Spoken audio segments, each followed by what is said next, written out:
Hello, good afternoon mga kabuchi. Welcome to our channel. So today mga kabuchi, kita man na itong hinayhay di ayo.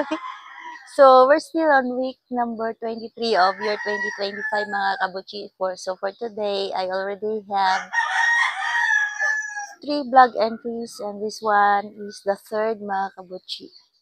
So I am doing vlog entries in view of next week because next week mga kabuchi, again, we will be traveling to Bantayan Island, so we will not be able to.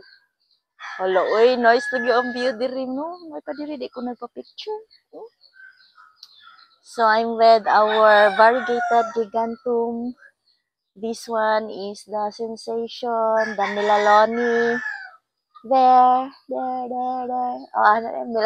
Melanoni.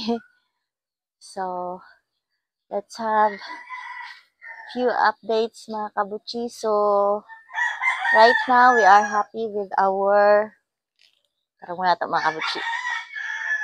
Kita mo hinayhay. Okay, so beautiful view of our giant plants mga kabuchi. So this is the beauty of having giant plants mga kabuchi. But of course, we also have small plants here mga kabuchi. So we have 2 pots of golden cerato mga kabuchi. And then I have here the ring of fire, a variegated ceratum mga kabuchi. And then we have the green ceratum down here. And this is the Magnifico mga kabuchi. This is also a giant plant mga kabuchi. But then we don't have plans of turning this one into a giant plant. So reverse. So this is our favorite mga kabuchi. This is very beautiful na good. So this plant is a common plant for those who wanted to have plants inside their mansion good ba mga kabuchi. So if you notice the mansion of LeBron James and other famous celebrities mga kabuchi, or during interviews, they have this plant mga kabuchi, a rubber tree called Fiddle Tree Bambino. So this is the most outstanding plant mga kabuchi. Outstanding because it's very big. More leaves. So how many leaves are there? Plenty. And then of course, our golden banana is also turning to be beautiful, slowly but surely lang mga kabuchi. I like this plant mga kabuchi. So, going down, we have this one is the black melanoni, but it looks like red imperial. So the red imperial is here. This one is the red imperial. And I think this is also an imperial mga kabuchi. And then, moving on. Mahiwi mo dyan mga kabuchi. So, moving on mga kabuchi, we have the philodendron marmalade. Orange marmalade. So, I like this one mga kabuchi. Though, the plant is not doing well for few months. But now, I think it's recovering well. I hope it will mga kabuchi. And then, here comes our Prince Albert and the Prince of Oranges. So, mo na siya mga kabuchi ang atong plants outside our nursery.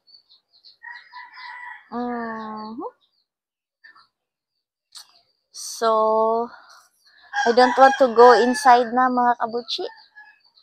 So, this is the view from my window mga kabuchi. So, we have there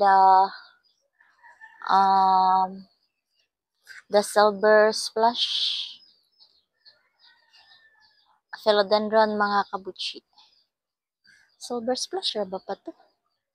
Nakalimut lagi ko, jungle fever. So, I hope it can recover mga kabuchi because it's not doing well. But, the most.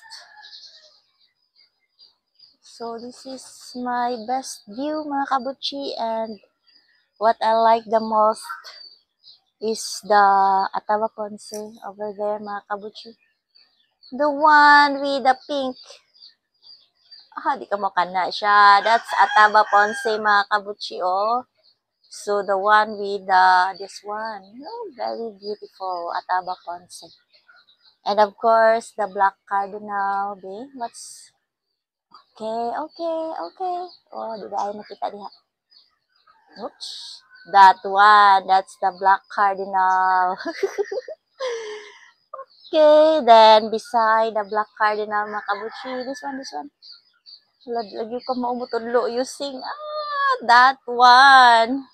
That's our Thai constellation. So we have the Red Congo and the Bellipi and the Monstera Deliciosa. This one.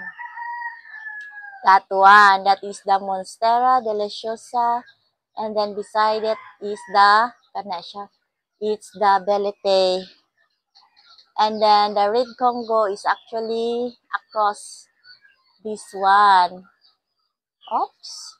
That one. So at the back of the Red Congo is the Green Congo. But there are still small plants sa manggod mga kabutchi. So we cannot We cannot see further beauty.